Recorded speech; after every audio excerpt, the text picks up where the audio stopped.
안녕하세요. 저는 친정 부모님이 서로 나이 차이가 좀 있는 편입니다. 아버지보다 엄마가 11살 연하이세요. 아버지가 재혼이셨고요. 엄마는 초혼이셨어요. 아버지는 첫 결혼 생활을 이혼으로 마무리 지으셨습니다. 꽤 독특한 사정이 있었기 때문에 이혼을 하신 거였는데 아버지의 첫 결혼 생활을 함께 하셨던 전부인 그분께서 바람이 나셨거든요. 부부간에 한쪽이 바람이 나서 이혼을 하는 게 뭐가 그렇게 독특한 사정이냐고요? 아직 속단하시기에는 이릅니다. 아버지와 그분 사이에는 자식이 있었어요. 결혼 1년 만에 얻은 아들이었습니다. 밥을 안 먹어도 배부르다는 표현이 실제와 들어맞았다는 것을 아버지는 귀여운 어린 아들을 보면서 체험하셨다고 합니다. 그런데 아주 작은 불씨 하나가 온 산을 다 태워먹을 수 있는 것처럼요. 정말 사소한 의심의 불씨 하나가 커다란 결과를 낳기도 하는 법이었습니다. 아이를 바라보시던 친척 어르신이 문득 이런 말씀을 꺼내셨던 거예요. 근데 얘는 말이야, 애가 어쩜 이렇게 친탁을 전혀 안 했을까? 크고 나면 좀 달라지려나? 지금은 자기 엄마의 얼굴밖에는 안 보이네. 그마저도 솔직히 썩 그렇게 많이 닮은 것 같지는 않고. 한마디로 얘가 조금 낯선 얼굴이라고 해야 하나? 우리 집안에서는 본 적이 없는 그런 얼굴일세. 허무맹랑한 소리를 들었다고 하시면서 아버지는 그저 허허 웃으셨는데요.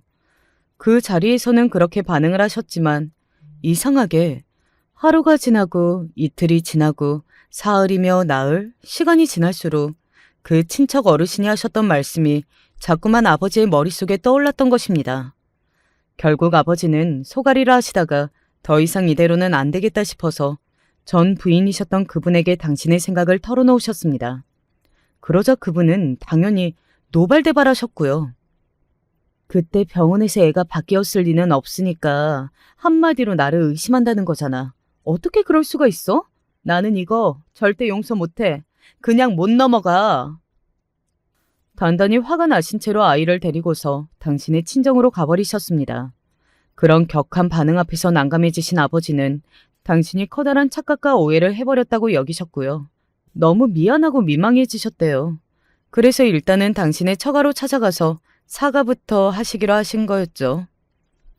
그런데 도착하자마자 집 앞에서 운명처럼 누군가를 맞닥뜨리신 거예요. 그 사람은 바로 그분의 친언니, 그러니까 아버지에게는 처형이셨습니다. 처형분께서 워낙 사시는 곳이 멀었기 때문에 만날 일이 없는 존재였죠. 게다가 자매끼리 사이도 좋지 않았거든요. 제부, 오랜만이네요. 근데 부부싸움이라도 하셨나 봐요. 왜 그렇게 죄인된 표정이세요? 아직 상황을 못 들으셨나 봐요. 제가 죄인은 맞죠. 다짜고짜 사람을 의심했으니까요. 의심이요? 어떤 의심? 아, 혹시 제 동생한테 다른 남자가 있었다거나 하는 뭐 그런 의심을 얘기하시는 거예요? 처형분의 물음에 아버지는 경험적인 모습으로 대답을 피하셨고 현관문 앞에 한 발짝 다가가셨습니다. 그러나 처형분께서 아버지를 가로막으셨어요. 의미심장한 눈빛으로 아버지에게 알려줄 이야기가 있다고 하시면서 말입니다.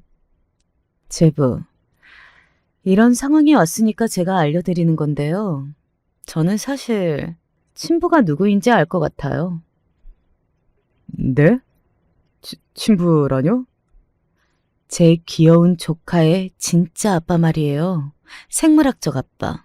애 얼굴을 처음 봤을 때부터 긴가민가 했는데 시간이 좀 더 지나자 솔직히 제 마음속에는 약간의 확신이 생긴 상태였어요.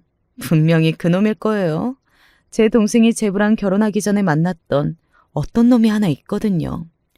집에서 하도 반대를 해서 헤어진 사이였는데 그놈이 제가 알기로는 여기 지역에 살고 있고요.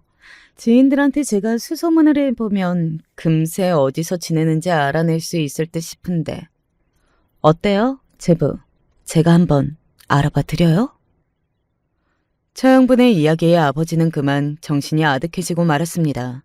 이제는 차마 현관문 너머의 집안에 있을 당신의 처자식을 선뜻 아무렇지 않게 마주할 자신이 없어지고 말았죠. 아버지는 넋이 나간 채로 처형분을 향해 고개를 끄덕이셨습니다. 그리고 며칠 뒤 아버지는 주소 하나를 받아들게 되셨고 당장에 그곳으로 향하셨습니다. 도착한 곳은 카센터였고 그곳에서 일하는 직원의 얼굴을 본 순간에 아버지의 심장이 철렁 내려앉고 말았어요. 어떻게 눈매가 우리 아들하고 똑같이 생겼지? 왜 저 사람이 내 아이의 똑같은 눈매를 가지고 있는 거야? 날카롭게 가로로 기다란 눈매가 특징인 얼굴이 너무나도 익숙했기 때문입니다. 아버지는 쌍꺼풀이 진하고 동글동글한 눈이었거든요. 요동치는 심장을 부여잡으신 채로 아버지는 그 사람에게 향했습니다. 자동차에 대해 물으려고 온 손님인 줄 알고 아버지를 반갑게 맞이하셨던 그 사람은 아버지의 입에서 나온 이야기를 듣자 점차 표정이 굳어갔고요. 저는 모르는 이야기입니다. 전혀 저와는 진짜 조금도 상관이 없고요. 일 때문에 바쁘니까 이만 가주시죠. 별로 할 일이 없어 보이는 카센터였고 그래서 아버지는 바쁘다는 거짓 핑계 앞에서 쉬이 물러나실 수가 없었어요. 직설적으로 질문을 날렸다가 상대방의 폐쇄적인 반응만 이끌어낸 것 같으니 아버지는 마음을 가라앉히고 이번에는 슬쩍 떠보시는 쪽으로 방법을 바꾸어 보셨습니다. 사실 제가 며칠 전에 제 와이프가 잠꼬대로 자기는 첫사랑을 못 잊었다고 중얼대는 소리를 들어서 너무 심란했나 봅니다. 머릿속으로 별별 생각이 다 들어서 이런 무례를 저지르고 말았네요. 첫사랑이요? 그렇게 소리를 하던가요? 네. 그것 때문에 부끄럽지만 부부싸움도 벌였고요. 와이프가 저 말고 첫사랑이랑 결혼했으면 이렇게 살면서 부부싸움을 하는 일은 없을 거라고 말을 했는데 그걸 듣고는 제가 더 속상했습니다. 와이프는 지금 친정에 가 있는 상태이고요. 아버지는 한숨을 일부러 크게 푹푹 내쉬며 자리를 뜨셨습니다. 그리고 그 사람이 미끼를 물어버렸어요. 이틀 뒤 아버지의 전부인 그분을 그 사람이 찾아갔던 것입니다. 아버지는 당신의 처형에게서 연락을 받자마자 처가로 튀어가셨고요. 바로 미친 듯이 달려가셨다가 아주 대단한 광경을 목격하셨죠. 한적한 어떤 길목에서 남녀가 부둥켜 안고 난리 부르스를 추고 있는 모습이었습니다. 그 남녀의 정체는 아주 일목요연하였고요. 아버지의 전부인과 옛 남자인 카센터의 그 사람이었습니다. 우리가 다른 건 몰라도 그쪽으로는 진짜 궁합이 잘 맞아서 흘려보내기에 아까운 인연이기는 했지.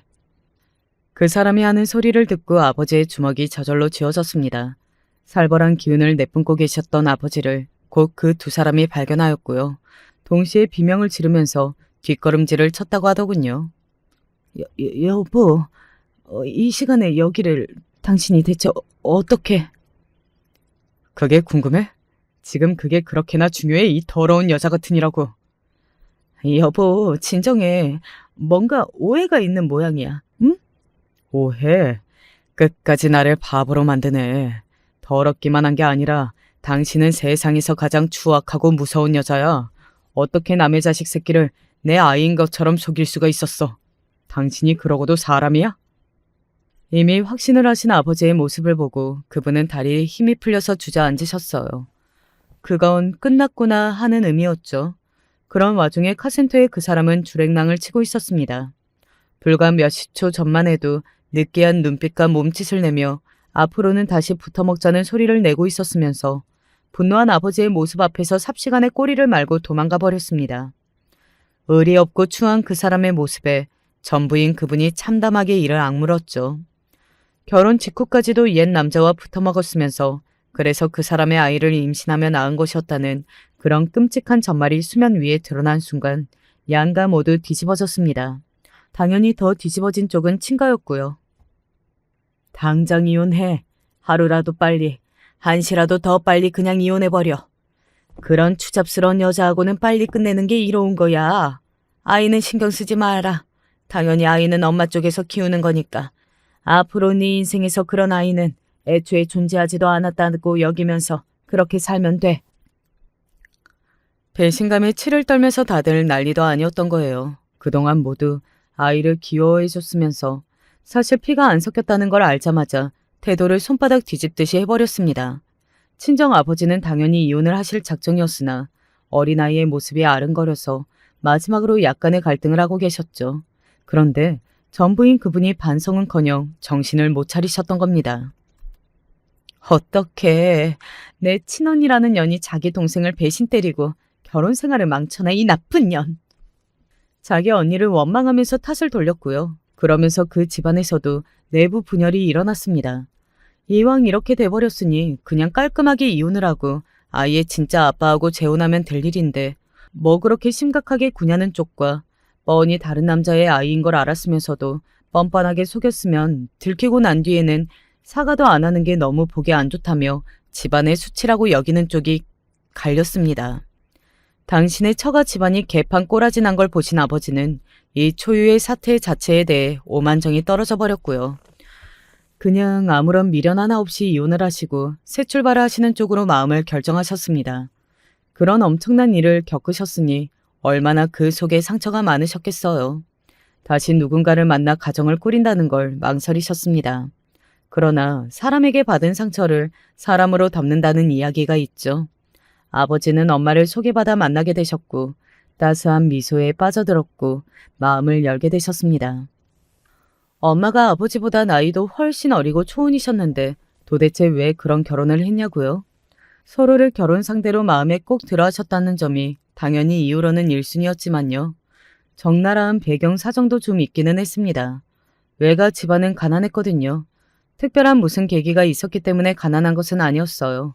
그냥 처음부터 못 살았고 그렇게 못 사는 모습이 쭉 이어져 온 것뿐이었습니다. 하지만 특이사항이 있다면 집안은 가난하지만 가족끼리는 사이가 좋고 다들 성격이 긍정적이라는 것이었어요. 외가 집안에서 특별히 성격이 모난 경우를 본 적이 없었습니다. 좋은 게 좋은 거라고 생각하면서 인생을 둥글게 둥글게 살고자 하는 주의를 지닌 사람들만 외가에는 가득했어요. 결혼은 본인과 잘 통하고 잘 맞는 사람과 하기 마련이잖아요. 그러다 보니까 다들 비슷한 결을 지닌 사람과 결혼을 해서 또다시 그런 분위기를 지닌 가정을 꾸리고 살았습니다. 다른 결을 지닌 배우자를 만난 경우는 아마 외가 집안에서 저희 엄마가 최초였을 거예요. 친가는 집안 사람들의 성격이 대체로 급했고 항상 말들이 좀 많았죠. 세워라 내워라 이렇게 구는 외가와는 가풍부터 완전히 반대였습니다. 친가 쪽의 사정이 외가 쪽보다 훨씬 좋고 여유롭지 않았다면 아마 엄마가 아버지와 단번에 결혼하실 작정을 안 내렸었을지도 모르는 일입니다. 아버지 또한 상상도 못한 방식으로 실패를 겪게 된 이전의 결혼 생활에서 받은 배신감과 상처가 아니었다면 엄마처럼 가진 것은 없으나 성품이 곱고 따스한 인물에게 빠져들어가지는 않으셨을 수도 있고요. 그러나 두 분은 결국 그런 순간이 되어서야 만날 운명이었던 것 같아요. 두 분이 부부가 되어서 얻으신 결실이 바로 저였습니다. 저는 기억도 안 나는 아주 어렸을 때부터 양가의 사랑을 듬뿍 받으며 커온 아이였죠. 성질 급하고 참견이 많은 친가 쪽이든 가난하고 느긋한 외가 쪽이든 저를 아주 귀엽게 여겨주었던 것만은 동일하였습니다. 그래서 제가 욕심 없고 태평한 성격으로 커갔던 것 같아요. 외동이라고 하면 흔히 이기적이라는 편견이 있기도 하던데요. 저는 그 누구에게도 제 몫을 빼앗길 일이 없고 부모의 사랑이며 친인척들의 관심도 독차지했기 때문에 오히려 욕심을 안 부리는 아이가 됐던 것 같아요. 누가 제 걸 빼앗아 간다는 건 제 세상에서 없던 일이었으니까요. 외동이기 때문에 형제가 없어서 조금은 외롭다는 생각만 하고 있을 뿐이었죠. 하필이면 저와 친하게 지내던 학교의 친구들이 죄다 형제들이 둘씩씩 있거든요. 저만 외동이니까 너무 비교가 되었죠. 그러다가 어느덧 제가 초등학교 5학년일 때였어요. 집으로 웬 연락이 날아들었습니다. 그리고 그 연락이 있고 나서 저희 부모님의 얼굴에 수심이 깊게 드리웠습니다. 연락을 보내온 건 다름 아닌 아버지의 전부인이었습니다. 나 이제 애를 그만 키우고 싶어. 나는 이제 애를 감당 못할 것만 같아. 아버지의 생물학적 자식은 아니었으나 어쨌든 부부관계로 있을 때 그 사이에 두었던 아들이 한 명 있었죠. 그 아들을 더 이상 못 키우겠다는 연락이었어요. 데려가서 키워달라는 부탁이기도 했고요. 제발 일말의 정이라도 있으면 당신이 애 좀 키워주면 안 될까? 지금까지는 내가 키웠잖아. 이 여자가 정말 미쳤나 아니면 돌았나? 지금 나한테 일말의 정이라고 했어? 뭔 놈의 정타령이야. 애가 고작 5살 때까지만 봤던 게 나는 전부였어. 정말 1억이야? 애가 태어나는 것부터 당신이 다 봐왔잖아. 나 정말 힘들어서 그래. 이제는 못 버티겠어. 당신 집안이 사정이 많이 안 좋아졌다는 거, 그건 내가 알고 있어. 하지만 그렇다고 해서 어떻게 아예 자식을 못 키우겠다는 소리가 나와? 왜 나한테 이래? 진짜 아빠는 어떻게 하고서 왜 나 같은 가짜 아빠를 붙잡고 이러느냐는 말이야. 그 새끼? 말도 하지 마. 딱 2년 갔어. 나랑 통과하면서 애한테 아빠 노릇을 하는 그런 신용이라도 했던 기간이 고작 2년이었어. 애가 학교에 들어갈 때가 되니까 갑자기 자기한테 불가피한 사정이 생겼다고 헛소리를 주절주절 대더니 짐 싸서 집을 나가버리더라. 그대로 잠적을 해버렸어. 잠적을 했으면 찾아야지. 진짜 아빠인데 어떻게 혼인신고도 안 하고서 동거만 했던 거야? 애 생각은 안 했어? 애 생각을 했으니까 내가 그런 거지. 그 새끼 완전히 갱생이라는 게 안 되는 놈이었거든. 하도 행실이 구리니까 우리 집에서 못마땅해 하고 결혼은 안 된다고 해서 옛날에도 헤어졌던 거야. 그런데 역시 사람은 안 바뀌더라. 잠적을 해버리길래 나도 찾아봤었지. 그랬더니 딴 여자하고 이미 살림 차려서 살고 있었어. 심지어는 딴 여자하고 애가 이미 둘이더라. 내가 두 집 살림 노름에 당하고 2년이나 멍청하게 속은 거였어. 당신의 전부인이 전화기를 붙잡고 우는 소리를 내자 아버지는 이제야 믿었던 사람에게 배신을 당하는 그 비참한 감각이 뭔지 알게 되었냐는 물음을 꺼내셨죠. 하지만 통쾌한 목소리는 아니었어요. 전부인 혼자라면 모를까 아이는 죄가 없다는 생각이 들어서 불쌍하였으니까요.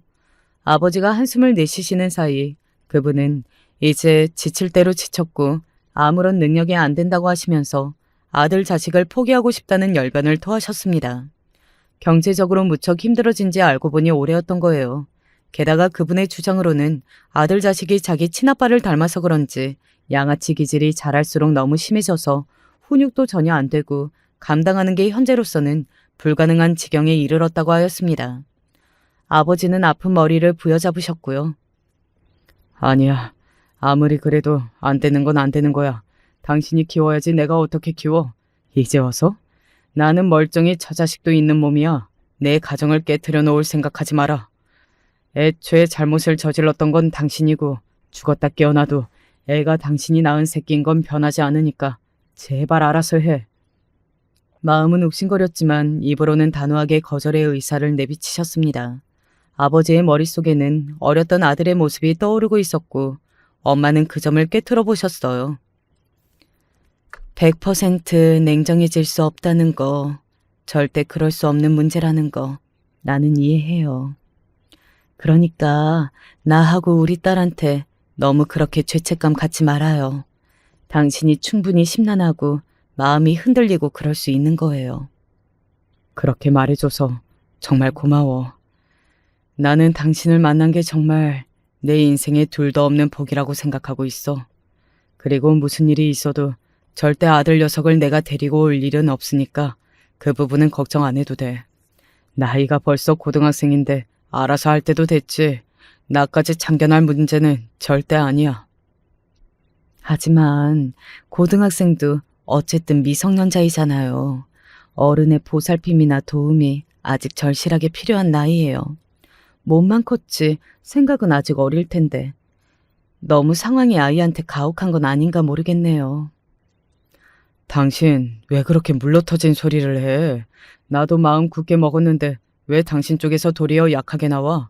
우리 딸 혜영이를 생각해서라도 절대 아들 녀석을 우리가 신경 쓰면 안 되는 거야. 그러면 왜 안 되는데요? 그 아이는 지금 자기를 책임져 주겠다고 하는 어른이 한 명도 없는 상황이잖아요. 거기 집안도 형편이 너무 어려워진 지 꽤 되었다고 그러고. 그걸 말이라고 해? 그 녀석하고 우리 딸 혜영이는 피 한 방울 안 섞였어. 남이야 남. 그런데 만약에 한 집안에서 산다고 생각을 해봐. 그건 절대로 안 될 일이야. 무조건 안 돼. 내가 당신한테 괜히 다 털어놓은 것만 같아. 그런 연락을 받았다는 걸 숨기면 나중에 혹시 당신이 뒤늦게 알기라도 해서 일이 커질까봐 차라리 당장 털어놓은 건데. 당신 반응이 이럴 줄 알았다면 내가 그냥 혼자서 입 꾹 다물고 있었을 거야. 아버지가 아연실색하셨지만 엄마는 곰곰이 생각을 더 이어가셨습니다. 그리고 집안의 분위기를 통해서 평소와는 다른 뭔가 커다란 일이 벌어졌다는 것을 직감하고서 궁금해하고 있던 저에게 다가오셨던 거예요. 혜영아, 넌 혹시 오빠가 생기면 어떨 것 같아? 아버지는 며칠째 평소에 안 드시던 소주를 자주 드시고 계셨고, 엄마는 그 며칠 내내 생각이 많아 보이시는 얼굴이었습니다. 그런 와중에 뜬구름 잡는 질문을 받게 되다니 저는 너무 의아해하면서도 이렇게 대답을 드렸어요. 저는 좋아요. 정말? 농담이 아니라 진짜로 좋아? 네, 혼자라서 가끔은 심심하니까요.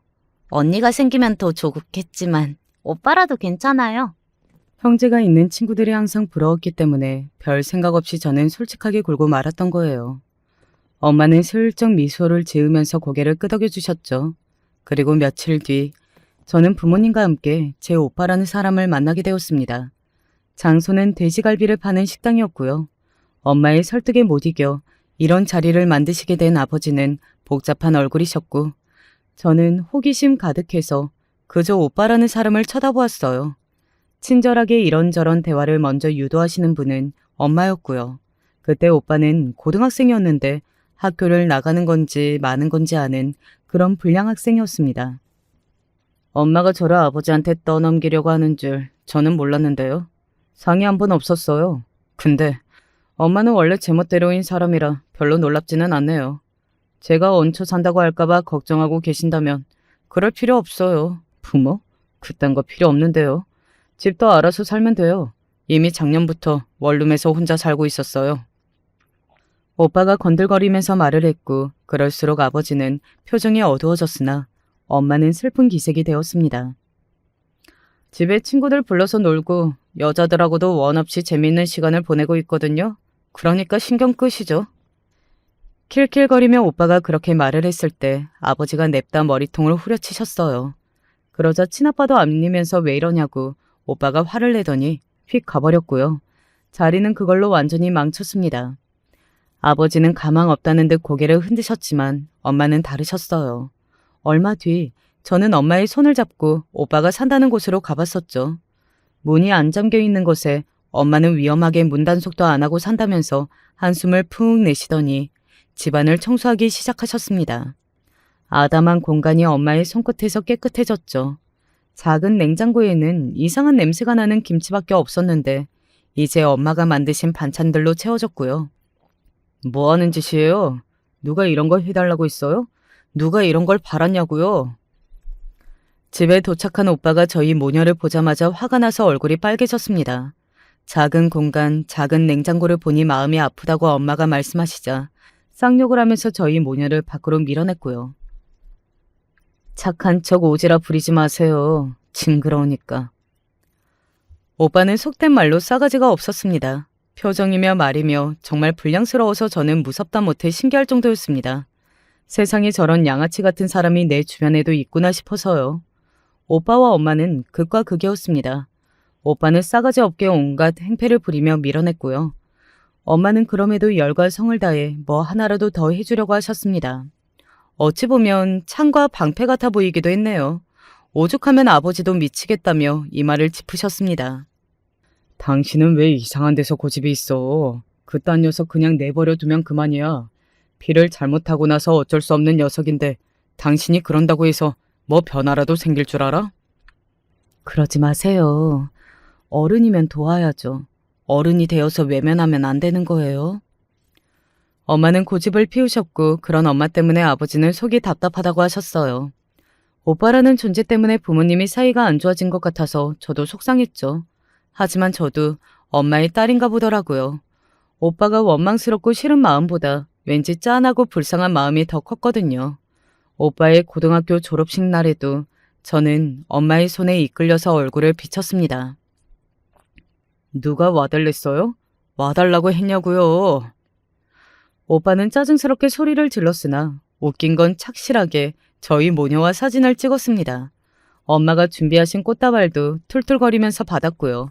하도 행실이 불량해서 고등학교를 졸업 못하고 중간에 땡일 줄 알았는데 신기하기는 하다면서 아버지가 중얼거리시는 모습을 제가 집에서 몰래 보았답니다. 오빠는 대학을 안 갔어요. 아는 형들이 일자리를 소개해줘서 그걸 한다나 그러더라고요. 그러더니 나중에 26쯤을 기점으로 해서 웬 클럽에서 일하는 사람이 됐어요. 젊은 청춘들이 밤부터 새벽까지 광란의 시간을 보내는 그런 클럽 말입니다. 그러더니 별 희한한 인맥들을 다 두게 된 모양이었고요. 으스대며 뽐내고 오빠는 그렇게 살았으나 아버지는 부질없다고 보셨습니다. 그 말씀이 맞았어요. 오빠는 저축, 재테크 이런 걸 몰랐기 때문입니다. 여자 보는 눈도 없어서 이런저런 문제도 많았고요. 아빠는 신경을 끄시고 사신다고 해도 그게 안 되셨는지 오빠의 일에 한숨을 매번 쉬셨어요. 그리고 나이가 드실수록 몸이 여기저기 안 좋아지셨습니다. 어느 날은 병원에서 건강검진을 받고 나서 표정이 많이 어두워지셨고요. 엄마와 두 분이서 건강관리를 하지 않으면 진짜 큰일 나겠다고 밤에 조용히 대화를 나누었습니다. 그때부터 아버지가 저의 결혼을 오매불망 바라게 되셨던 것 같아요. 우리 딸이 얼른 시집가서 가정 꾸리고 애들 낳고 키우는 거 그런 걸 보고 싶은데 말이다. 피가 전혀 안 섞여서 그런지 오빠와 저는 딴판이었죠. 저는 학창시절에 항상 반에서 있는 듯 없는 듯 그런 존재감을 자랑하는 학생이었고요. 성적은 항상 중간이었습니다. 대학도 아주 평범한 곳으로 갔어요. 무난하게 흠잡을 데 없으나 그리 뛰어난 것도 아닌 그런 4년제 대학교의 말입니다. 심지어는요, 직장도 평범했어요. 흔히 눈을 돌리면 찾아볼 수 있는 수준의 중소기업에서도 단순 사무직으로 일을 했습니다. 제가 더 놀라운 점을 말씀드릴까요? 저는 외모도 평범했어요. 예쁘지도 못하지도 않았죠. 인상이 일단 무난해서 어딜 가도 튀는 법이 없었습니다. 옷도 무난한 느낌으로 즐겨 입었고요. 저를 두고 직장 동료들이 하는 소리가 있었어요. 혜영 씨는 법 없이도 살 사람이야. 저는 그걸 칭찬으로 받아들였고요. 절대 평범하지 않았던 첫 결혼 생활 때문에 골치가 많이 아프셨던 아버지. 그런 아버지와 결혼하신 덕분에 오빠를 들여다보며 사시느라 이모저모가 많으셨던 엄마를 보며 커왔던 저였고, 그런 의미에서 그 누구도 신경 쓰이게 하지 않는 저의 특징이 저는 스스로 마음에 들었어요. 그리고 제 남편 역시도 저의 이런 면을 무척 좋아해 주면서 먼저 고백을 했고 청혼도 하였습니다. 남편에게 청혼을 받기 하루 전에 있었던 일이 아버지가 길에서 현기증을 일으켜서 잠시 쓰러지셨던 것이었어요. 엄마가 걱정이 많으셔서 그날은 늦은 밤까지 어쩔 줄 몰라 하셨고요. 그런 일이 딱 하루 전에 있었는데 남편이 마침 청혼을 하니까 저도 모르게 남편을 와라 끌어안는 것으로 청혼을 받아들이고 말았습니다.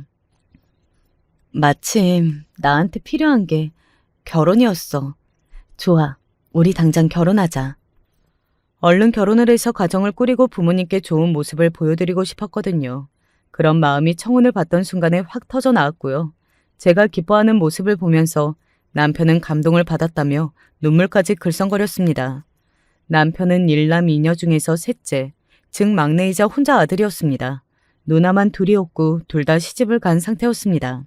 특징으로는 둘 다 멀리서 산다는 것과 가정주부라는 점이 있었네요.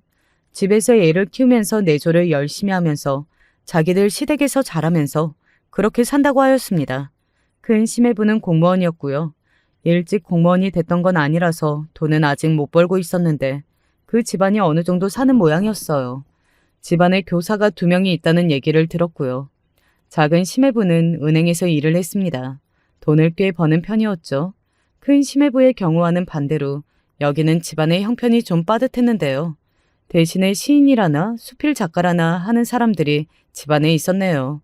아무튼 딸들을 그럴싸하게 격식 있는 집안의 시집들을 잘 보냈다고 시댁에서는 그리 여기고 있었습니다. 그러니까 원래 같으면 너 정도는 눈에 차지도 않았다는 얘기란다. 그리고 시어머니께서는 저를 향해 못마땅하다는 눈길을 보내며 일을 가셨습니다. 딸들을 그 정도 수준으로 결혼시켰으면 딸들보다 훨씬 귀하고 소중한 아들은 더욱 높은 수준으로 결혼을 시켜야 마땅할 건데 고작 저 같은 며느리를 얻게 된 것이 분하고 원통하신 듯 보였어요.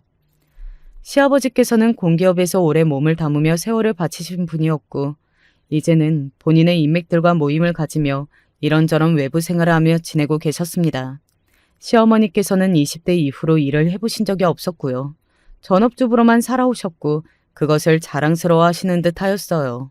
사람이 살면서 반드시 놓치지 말아야 할 게 품격이라는 거란다. 나는 사모님 소리를 들으면서 살아왔는데 이런 내가 너 같은 며느리를 봐야 한다니. 하늘도 무심하시지. 세상이 참 가혹하구나. 원래 같았으면 더 수준 높은 집안하고 사돈을 맺고 흠잡을 데 없는 며느리를 얻었을 텐데. 저는 시어머니를 이해할 수 없었습니다. 이해가 안 되니까 아예 화도 안 나더라고요. 어이가 없기에 급급한데 뭔 화까지 나겠어요. 제가 대단한 점은 없어도 흠도 없는데 저렇게 원통해 하실 일인가 싶었습니다. 저처럼 평범함의 정석을 따라서 살아온 인물에게 저렇게 박한 평가를 하시는 것도 신기할 일이다 싶었는데요. 남편에게 과거가 좀 있었더라고요. 저를 만나기 전에 여자를 잘못 만나서 남편이 마음고생을 했다고만 저는 그렇게 알고 있었는데 그 상황이 꽤 안 좋았던 것이더라고요. 그 여자가 꽃뱀이었던 거예요. 하마터면 재산까지 털릴 뻔했던 겁니다. 남편이 그때 너무 충격을 받아서 시어머니의 권유로 제주도에 가서 3개월 동안 심신을 다스리며 요양까지 했다고 그랬어요. 설마 꽃뱀이었을 줄은 몰랐던 저도 깜짝 놀라 물어봤죠. 그러면 그 여자한테 복수는? 하마터면 인생을 날릴 뻔했는데 한 방이라도 먹여줬어? 아니, 안타깝지만 죄를 제대로 물을 수가 없었어. 근데 지금은 감옥에 있어. 다른 죄를 저지른 것 때문에 결국은 감옥에 갔더라. 역시 나쁜 짓을 저지르는 사람은 하나만 나쁘게 굴지 않는구나 싶었네요. 그러니까 시어머니의 주장으로는 남편이 꽃뱀 사건만 겪지만 않았어도 고작 저 정도의 여자는 허락해주지도 않았을 건데 상황이 그렇게 흘러온 것이 너무 안타깝다는 것이었습니다. 꽃뱀 때문에 인생을 망칠 뻔했던 남편이라서 법 없이도 살 것 같은 저를 본 순간 사랑에 빠지고 결혼을 결심하게 됐다는 것에는 저도 속으로 일부 동의하는 마음이 들기는 했지만요. 저는 시어머니 같은 분의 사고방식을 이해할 수 없었기에 맞서지 않았고 그냥 가만히 있었습니다. 거기서 바로 발끈할 것 같았으면 평범함의 정석을 지켜온 제가 아니었죠. 시아버지께서는 가정 내에 이러쿵 저러쿵 하는 것에 일절 관여하지 않으셨고 그건 여자의 몫이라고 여기셨습니다. 결국 시어머니 혼자서 그러시는 것이기 때문에 제가 시어머니를 상대하는 것에서 처신을 잘하면 아무런 문제도 없을 일이라고 생각했어요. 결혼 과정에 있어서 오빠는 없었습니다. 상견례 때도 오빠의 자리는 없었고요. 아버지는 그게 당연한 거라고 하셨고 엄마는 묘하게 씁쓸해 하셨습니다. 하지만 그건 오빠의 뜻이었어요. 내가 거기를 왜 껴? 내가 한 식구라도 돼? 아니잖아. 그냥 없는 존재인 셈 치고 결혼해. 진저리를 치면서 자기를 빼달라고 했습니다. 끼어드는 건 상상조차 못해봤다고 하면서 말입니다. 저와 오빠는 사실 남인 건 맞았으니 저도 남편에게 굳이 이런 복잡한 이야기들을 하지는 않았습니다. 그래서 저는 서로 나이 차이가 많이 나는 부모님 아래에서 태어난 외동딸인 것으로 그렇게만 알려져 있었죠. 제 친정이 금전적으로 부족한 집은 아니었습니다. 아버지가 편찮으셨고 오빠 때문에 알게 모르게 그쪽으로 나가는 돈이 항상 많기는 했으나 형편이 부족한 적은 없었어요. 그럼에도 엄마는 제가 고등학교를 졸업한 이후부터 언제나 일을 하셨죠. 사실 그 이전에도 종종 아르바이트를 다니셨고요. 집에 가만히 앉아서 쉬면 뭘 하냐고 사람이 나가서 직접 자기 손으로 돈도 벌어보고 세상이 돌아가는 것도 봐야 한다고 엄마는 그렇게 여기시는 분이었습니다. 제가 대학교를 졸업하기 직전에 엄마가 대형마트의 고정 사원이 되셨는데 그 일을 한참 지속하셨습니다. 일을 아예 그만두고 쉬게 되셨던 것은 제가 남편과 결혼하기 1년 전쯤이었죠. 대형마트 안에서 이런저런 문제가 생기고 있었던 데다가 그 무렵에 아버지의 건강이 확 나빠졌기 때문입니다. 그래서 제가 결혼할 때에도 아무 일도 안 하고 계셨고요. 일을 쉬고 계셨으니 결혼한 딸이 어떻게 지내는지 그게 얼마나 궁금하셨겠어요. 결혼한 딸의 신혼생활이 괜찮은지, 안 싸우고 잘 지내는지, 무슨 문제는 없는지 이런 게 항상 듣고 싶으실 수밖에 없었죠. 아닌 척을 하셔도 저는 그게 느껴졌고 그래서 제가 웬만하면 먼저 꼬박꼬박 안부를 전해드렸습니다. 아버님은 이번 주에도 내내 바쁘신가 봐요. 모임이 워낙 잦으시니까요. 인맥이 좋으셔서 그런가 봐요. 그리고 어머님은 맨날 똑같으세요. 똑같이 잘해주시고요. 살갑지는 않으셔도 항상 저를 잘 챙겨주고 계세요. 그렇구나. 솔직히 나는 사부인이 상견례 때도 결혼식 때도 표정 변화가 많이 없으시길래 딱딱하고 어려우신 분인가 싶었거든. 말투도 상냥하지는 않으시니까. 하지만 사람은 겪어봐야 어떤지 안다는 말이 정말이구나. 정말 다행이다. 잘 됐어. 우리 딸이 그렇게 좋으신 분의 며느리가 된 거, 이거 정말 복인 것 같아. 맞아요. 저도 그렇게 생각하면서 지내는 중이에요. 사실과 다른 이야기를 전해드리면서 속이 뜨끔 찔릴 때도 있었지만 선의의 거짓말이 필요한 법이라고 스스로 생각을 했었습니다. 시어머니께서는 처음이나 지금이나 한결같이 저를 못마땅하다는 시선으로 바라보고 계셨죠.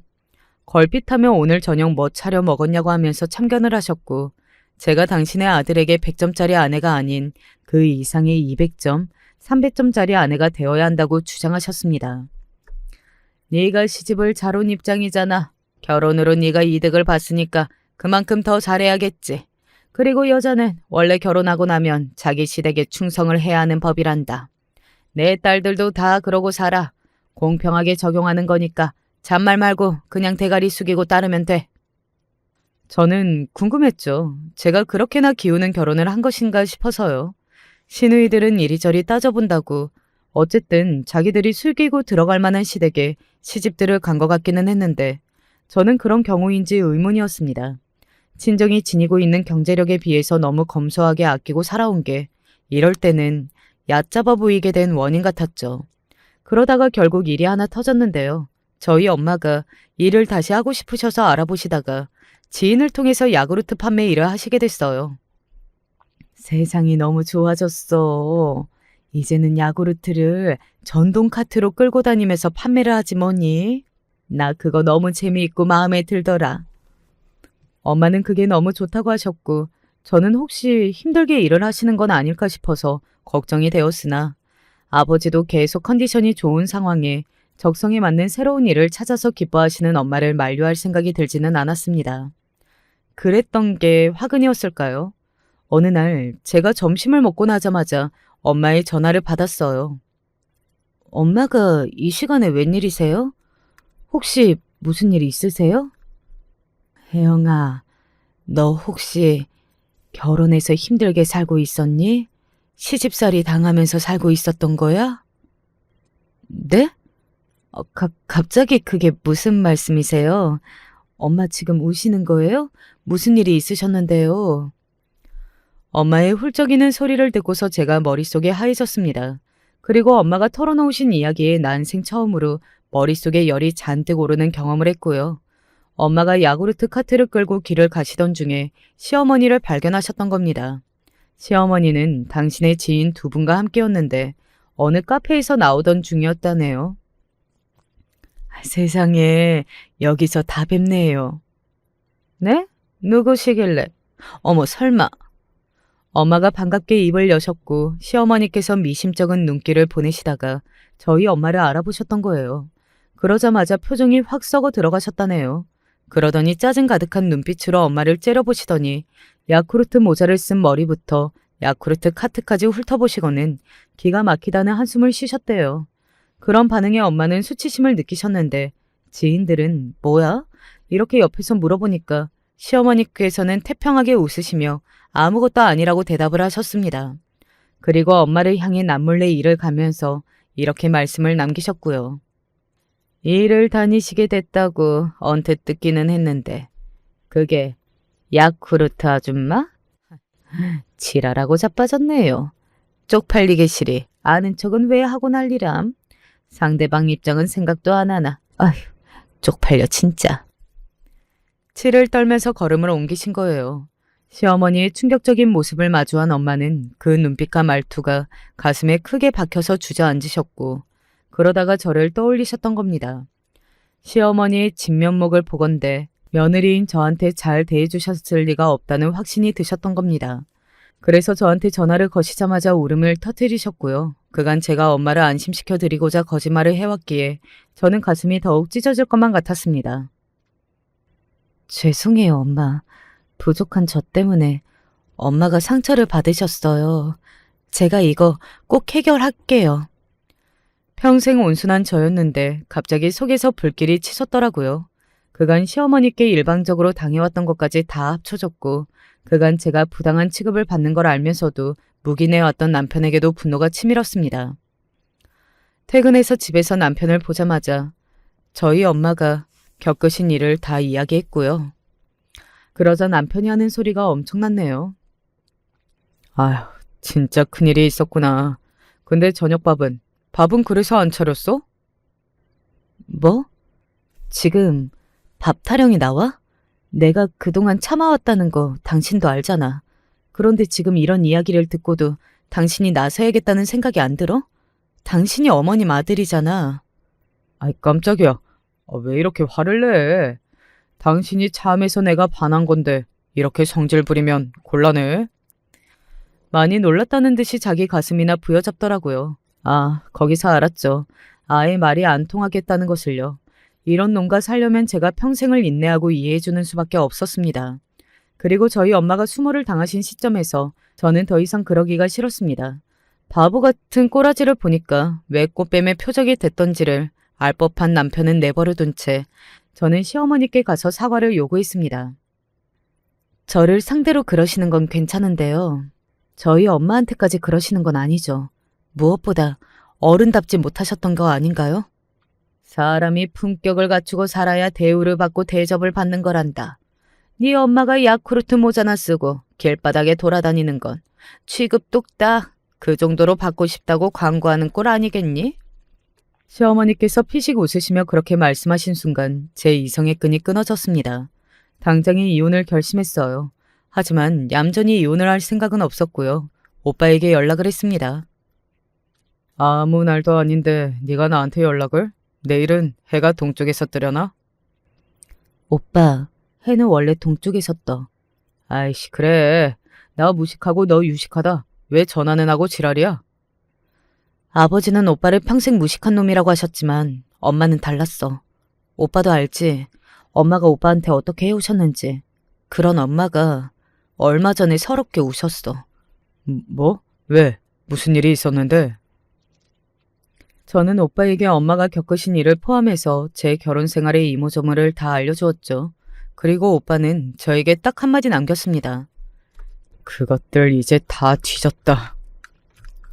딱 그것뿐이었지만 아주 믿음직스러워서 전화를 끊고 난 제 기분이 후련해지기까지 하더라고요. 오빠에게 넘겨줄 수 있는 정보는 다 넘겨준 뒤였습니다.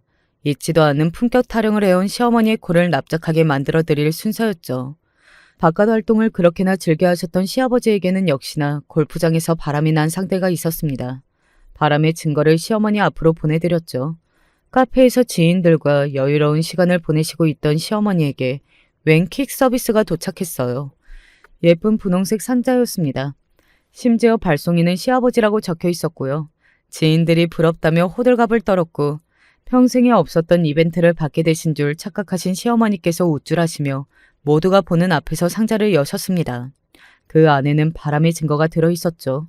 모두가 뒤집어졌고 시어머니께서는 반쯤 혼절하셨습니다. 그리고 말단 공무원인 큰 심해부가 일하는 곳으로 양아치 민원인들이 끝도 없이 밀려들었습니다. 되도 않는 것으로 트집을 잡아대며 사람의 피를 말려댔죠. 작은 신우이가 어렵사리 자기 아이를 보내는 것에 성공해낸 어린이집이 있었습니다. 언제부턴가 그 어린이집 앞에 인상 험악하고 더러운 양아치놈들이 어슬렁거렸습니다. 딱히 무슨 짓을 하는 것도 아니라서 경찰에 신고를 해도 소용이 없었죠. 그 양아치놈들은 작은 신우이와 그 아이가 나타나며 유독 눈을 부라리며 두고 보자는 신호를 보냈습니다. 작은 신우이는 겁에 질렸고요. 그 양아치들이 자꾸 찾아오는 원인을 알게 된 어린이집 측과 다른 아이들의 부모님이 전부 난리가 났죠. 작은 신우이네 아이를 쫓아내자고요. 정말 어렵게 들어갔던 어린이집에서 작은 신우이는 엉엉 울며 나와야 했습니다. 그리고 남편은 그 심각한 심정에 영원히 충격을 받을 만한 경험을 하고 말았죠. 퇴근을 하던 길에 갑자기 웬 봉고차에 태워진 거예요. 영화에서나 봤던 상황을 당한 것에 남편은 거의 기절을 하려고 했습니다. 그리고 도착한 곳은 어느 폐 건물이었습니다. 네가 내 동생 눈에서 피눈물 나게 했냐? 동생이라뇨? 김혜영이 내 동생이야 이 새끼야. 네, 뭐라고요? 아니, 그럼, 죄송합니다. 전혀 몰랐습니다. 무조건 제가 잘못했습니다. 내가 진작에 너를 손봐줄까 말까 고민이 많았거든? 근데 내 동생이 말려서 내가 참고 또 참았단 말이지. 근데 이제는 못 참겠네, 어? 이걸 어떡할까? 남편은 그 자리에서 오줌을 지리고 말았습니다. 오빠와 함께 있던 무서운 인상의 남자들이 야유라 하는 소리를 마지막으로 진짜 기절을 해버렸고요. 집 앞에 버려진 채로 눈을 떴습니다. 정신을 차리자마자 발작을 하면서 비명을 질러댔던 탓에 그 밤에 온 동네 사람들이 무슨 일인가 싶어서 밖을 내다봤다가 남편의 추한 모습을 다 보고 말았고요. 제가 이혼을 마무리하던 때 감히 제 눈을 똑바로 마주하는 시댁 사람들은 아무도 없었습니다. 시누이들은 나란히 저를 찾아와서 무릎을 한 번씩 꿇은 뒤였고요. 정말 미안했다. 앞으로 너도 그렇고 네 모친도 그렇고 인생에서 좋은 일만 있기를 내가 기도해 주마. 시어머니께서는 기력이 다 빠진 모습으로 그렇게 마지막 인사를 건네주시더라고요. 시부모님 두 분 사이의 문제는 전혀 해결되지 않은 상태였기 때문에 더욱 피골이 상접해 보이셨던 것 같고요. 그리고 남편 말인데요. 진짜 심약하기는 하더라고요. 휴직계를 내는 줄 알았는데 그게 아니라 아예 퇴사를 했습니다. 또 제주도에 갔더라고요. 이번에는 3개월 요양하는 걸로는 안 되고 훨씬 더 오래 있어야 할 전망이었습니다. 오빠가 그런 무시무시한 일을 벌였다는 것은 아버지에게는 비밀이었습니다. 엄마에게도 그냥 오빠가 도움을 좀 주었다는 식으로만 말씀을 드렸고요. 하지만 엄마는 오빠가 크게 활약을 했다는 걸 눈치채신 듯하네요. 근데 오빠, 정말 양아치 조폭이야? 아니라고 하면서 이번에 보니까 너무 의심스럽던데? 다들 인상이 그럴 뿐이지 하는 일들은 멀쩡하거든. 내가 도움이 좀 필요하다고 하니까 다들 만사 제쳐두고 나를 도와주러 나섰던 것뿐이야. 한때는 클럽이라든지 뭐 그런 일들만 전전했던 오빠였으나 이제는 제법 멀쩡한 일을 하고 있었어요. 옛날에 만든 인맥들이 대활약을 해준 것뿐이었고요. 의리 하나는 끝내줬네요. 이혼한 저를 아버지는 나무라지 않으셨어요. 내가 건강관리 잘해서 100세까지 살면 네가 30년 뒤에 결혼을 해도 늦지 않지. 갑자기 이런 소리도 하시더라고요. 이혼하고 나서 제 얼굴이 밝은 데다가 엄마 또한 밝은 기색인 것에 뭐라 하실 마음도 안 드신 모양이었죠. 예전과 달라진 게 있다면 오빠까지 불러다가 내 식구가 함께 외식을 하는 모습인 것 같습니다. 오빠는 성격 좋은 여자를 만났고 저는 조용하고 착한 남자를 만났으니 이만하면 근황도 아주 괜찮은 것 같죠. 안녕하세요. 너무 심각한 고민이 있어 익명의 힘을 빌려 사연을 보냅니다. 최근에 정말 저에게 있어서는 안 될 일이 일어났고 지금 어찌해야 할지 모르는 상황입니다. 아직도 이 일로 정신과에서 약을 먹을 만큼 마음고생을 하고 있고요. 부디 사연 채널을 들으시는 인생 선배님들께서 제 사연을 끝까지 들어주시고 조언 주시면 정말 감사할 것 같습니다. 그럼 시작해 볼게요. 저는 어렸을 적부터 소심한 성격으로 참 많이 고생했습니다. 초등학교 때부터 시작해서 구구절절 이 소심한 성격으로 온갖 고민들을 다 끌어안고 사느라 힘들었죠. 게다가 스스로 별로 잘난 것도 없고 집이 잘 사는 것도 아니다 보니 덤으로 자존감까지 없었죠. 물론 소심한 게 나쁜 것은 아니지만 사실 사회생활을 하기는 힘들잖아요. 그래서 사람들과 관계 맺고 대화하는 게 제겐 참 힘들었습니다. 일상적인 대화인데도 불구하고 그 사람의 표정이 좋지 않으면 내가 뭔가 잘못했나 싶어 혼자 머리를 끌어안고 고민하는 스타일이었죠. 이런 성격이 아주 조금이나마 나아진 것은 지금의 남편 덕입니다. 남편과는 대학을 졸업하고 들어갔던 첫 직장에서 만났는데 저와는 다르게 활발한 성격이었습니다. 저는 남들한테 먼저 말도 못 거는데 남편은 거리낌 없이 턱턱 대화 주제를 꺼내고 흐름을 잘 이끌어가는 타입이라 저도 어영부영 남편의 친화력에 묻혀서 다른 사람들과 친해질 수 있었던 것 같아요. 게다가 무려 고백까지 제가 먼저 하게 만들었으니 여러 의미로 남편은 제게 대단한 사람이었죠. 정말 그 고백날은 인생에서 가장 큰 용기를 끌어왔습니다. 거절당할 것도 두렵고 혹은 거절이나 승낙 여부와 관계없이 그냥 마음을 이야기한다는 게 너무 부끄러워서 당장 도망가고 싶기도 했지만 남편이 내가 먼저 고백하려고 했는데 선수를 채갔네 하며 웃는 걸 볼 수 있었으니 지금 다시 되새겨보면 그리 수줍음만 남았던 날은 아니었던 것 같습니다. 연인 생활은 참 행복하고 즐거웠어요. 스스로도 점점 밝아지고 있는 성격을 느끼고 있었기에 과거와는 달라지고 있는 제 자신이 뿌듯하고 자랑스럽기도 했습니다. 사귀는 해가 한 해 한 해 길어질수록 이 남자와 평생 함께하고 싶다는 생각이 들었고 남편과 결혼하고 싶다는 생각에 그에 슬쩍 우리 나중에 결혼할 때 대비해서 서로 부모님한테 인사드리러 갈까? 하고 제가 먼저 운을 띄웠습니다. 남편이 흔쾌히 받아들여 저는 생각보다 빠른 시일 내에 예비 시어머니가 되실 분을 만나러 갈 수 있었죠. 시아버지는 남편이 어렸을 때 일찍 돌아가셔서 외동아들인 남편이 계속해서 시어머니를 모시고 있다고 했습니다. 아들 사랑이 지극하다는 이야기를 얼핏 들었기에 부디 시어머니 마음에 드는 며느리였으면 좋겠다고 기도를 하면서 시댁에 방문했죠. 그래, 네가 영찬이 여자친구니? 하지만 기대와 달리 시어머니는 좀 쌀쌀맞은 분이었습니다. 제가 남자친구와 함께 들어가자 위아래로 훑더니 일단 들어와라 라며 이야기하셨죠. 환대를 기대한 것은 아니지만 그렇다고 해서 이런 식으로 냉정한 분위기를 예견했던 것도 아니었기에 솔직히 조금 당황했습니다. 남편을 쳐다보니 남자친구도 본인 어머니가 이런 식으로 나올 거라고는 예상 못했는지 엄마가 처음 보는 사람은 낯을 좀 가려서 그런가 봐. 내가 여자친구를 집에 데려온 적이 없기도 하고 하며 애써 저를 다독였습니다. 뭐 첫 술에 배부를 수는 없는 거니까 지금부터라도 열심히 좋은 이미지를 보이기 위해 애를 썼습니다.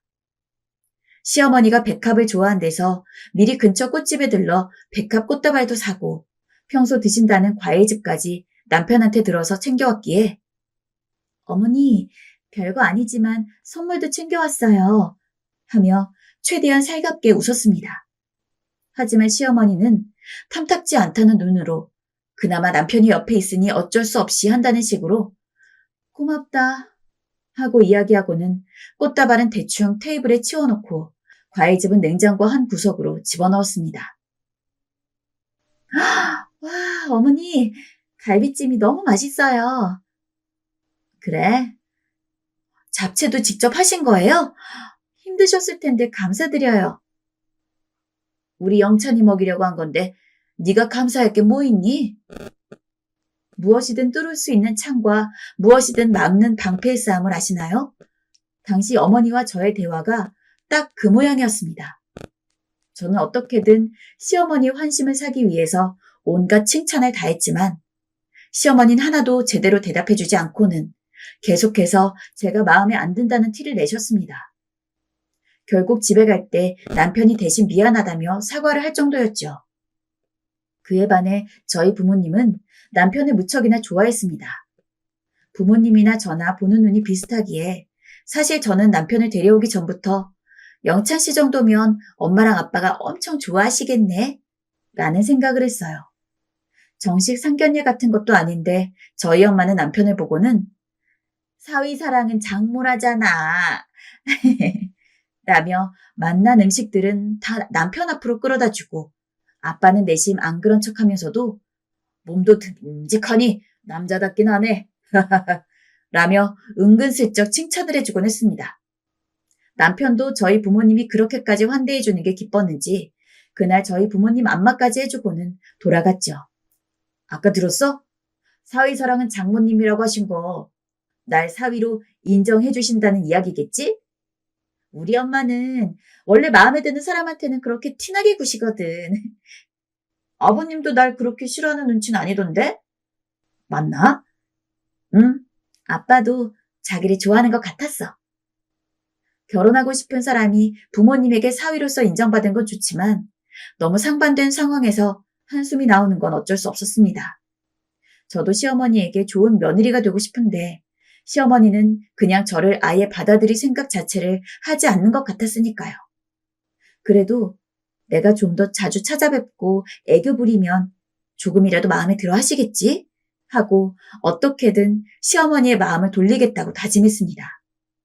그러나 시어머니는 절대 호락호락한 분이 아니었습니다. 차라리 뭐 때문에 마음에 안 드는 건지를 알면 그걸 고치든 혹은 사과를 드리든 할 텐데 도저히 감이 잡히는 게 없었죠. 그리고 역시나 사건이 터졌습니다. 시어머니는 저희가 본격적으로 결혼을 준비하려 할 때 저희를 부르더니 이 한 말씀을 하셨어요. 나는 결혼 반대한다. 시어머니 무척이나 단호하셨어요. 어머니, 제가 고쳐야 할 점이 있으면 말씀해 주세요. 라고 애걸복걸을 해도 시어머니는 내키지 않는다는 표정으로 제 말을 들은 척도 안 했어요. 남편도 이에 답답함을 느꼈는지 시어머니를 설득하려 들었죠. 엄마, 결혼을 왜 반대하는 건데? 그냥 마음에 안 들어서 그러는 건데 뭐 문제 있니? 서영이가 잘못한 게 있는 거면 말 좀 해줘. 엄마가 아무리 반대해도 나는 진짜 결혼하고 싶어. 엄마도 내가 행복하길 원한다고 했잖아. 난 이 사람이 있어야 행복해. 허나 아무리 노력해도 시어머니가 세워둔 견고한 벽은 절대 깨질 것 같지 않았죠. 시어머니는 남편이 무슨 말을 하든 들은 척도 하지 않았고 하는 수 없이 저는 돌아가야만 했습니다. 그렇게 몇 날 며칠을 남편이 시어머니의 결혼 허락을 받아낼 때까지 기다렸습니다. 자식 이기는 부모 없다고 한 달쯤 됐을 때 남편이 기쁜 목소리로 드디어 결혼할 수 있다며 전화를 걸어왔어요. 혹시나 시어머니 마음 바뀔까봐 저희는 불이 나게 양가 부모 상견례까지 후다닥 잡고 예식장에 청첩장에 파기하지 못하도록 발빠르게 움직였습니다. 마음이 얼마나 조급하던지 거의 무슨 도둑결혼 같았어요. 식장에 들어가기 전까지도 혹시나 또 시어머니가 싫다고 변덕을 부리면 어쩌나 싶었지만 다행히 하얀 웨딩드레스를 입고 아빠 손을 잡으며 버진로드를 걸을 때여서야 드디어 완벽하게 결혼했구나 라고 생각하며 안도했습니다. 시어머니가 혼자 살고 계셨기에 남편은 신혼집을 바로 얻어나가는 건 원하지 않아 했어요. 저도 만약 엄마가 혼자 살아 계셨다면 당연히 할 수 있을 법한 걱정이었기에 1년에서 2년 정도만 시댁에서 살다가 천천히 신혼집을 얻어서 나가기로 했습니다. 솔직한 말로 시어머니가 좋아서 그런 건 아니었어요. 한 번도 저를 제대로 며느리로서 대접을 해주시지 않기도 했고 결혼해서도 계속 그런 태도로 저를 대할 것 같았거든요. 주변 친구들에게 시댁살이에 대한 고충도 많이 들었던 터라 걱정도 되었습니다. 그리고 저의 예상은 보기 좋은 현실이 되었습니다. 게다가 진짜 며느리가 되어서 보는 시어머니는 제가 예상했던 것보다 더욱더 아들, 즉 제 남편한테 매달리는 분이었어요. 언젠가 남편이 일하고 들어와서는 셋이 같이 먹자며 치킨을 사들고 온 적이 있었습니다. 저희 둘이 나란히 앉고 반대편에 시어머니가 앉아 계셨죠. 남편이 평소 애교가 많은 성격인데 그날도 어김없이 일부러 코맹맹이 소리를 내면서 저한테 치킨 조각을 먹여주더라고요. 둘만 있으면 모르겠지만 시어머니도 있는 자리에서 그러는 게 좀 겸연쩍긴 했으나 주는 걸 거부할 순 없어서 받아먹으니 앞에 있던 시어머니가 인상을 빡 찌푸리시더라고요. 결혼했다고 이 애미는 보이지도 않나 보구나. 평소에는 나한테 그렇게 먹여줬으면서. 아유, 엄마 무슨 그런 소리를 해. 엄마도 먹어봐. 자, 됐다. 나는 들어가서 잘난다. 순간 저는 너무 당황하여 가시방석에라도 앉은 기분이 들었습니다. 그리고 어머니가 얼마나 아들을 끔찍이 생각하시는 줄 알 수 있었죠. 저는 행동을 조심해야겠다는 생각이 들어 이제부터 남편에게 어머니 앞에서 애정행각을 자제하자며 약속까지 했습니다. 하지만 그뿐만이 아니었죠. 시어머니는 남편이 본인을 제치고 제가 먼저 남편과 무언가를 하는 것 자체를 엄청나게 싫어하셨습니다. 남편과 단둘이 영화를 보려 해도 시어머니 눈치가 보여 밖에 나갈 수가 없었고 하다못해 동네 카페에 나가 커피를 좀 마시려 해도 그럴 수가 없었어요. 솔직히 저희는 신혼이잖아요. 신혼생활의 묘미는 남편과 단둘이 알콩달콩한 시간을 보내는 건데 시어머니 때문에 행동 하나하나에도 제약이 걸렸습니다.